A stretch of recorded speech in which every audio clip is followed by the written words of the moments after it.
রাতেও তুই ন্যাংরা বানা যাস সোয়া করা বাইরে যাই ন্যাংরা আমি উস্তাদ আমি মন গন্ডে গড়ে গড়া কাচ্চি বিরিয়ানি সালি খেয়ে এলাম ওই তোর এই রাতের কাচ্চি বিরিয়ানি খাবার গেছে কেরা হ্যাঁ আমরা খামো হইলো যে হোটেল শেরাটনে না গরু গোস্ত মায়া সাথে পারি না দিয়ে তো কেমনি যা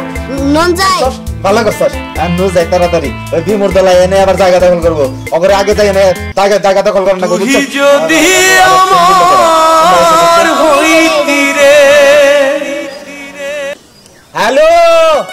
আসসালামু আলাইকুম হ্যাঁ ওই ফকির কমিটির সেক্রেটারি কইছিলাম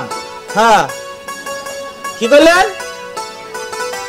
কালকে 30 জন লোক লাগবো কি এর ফাটা হ্যাঁ না না কালকে কোনো ফকির টকির পাঠাবার পারবো না মানে যে এফডিসিতে 40 জন লোক পাঠাইছিলাম তো ওইখানে ওই একটু ঝামেলা চলতেছে আর কারওয়ান বাজারে ওই নির্বাচন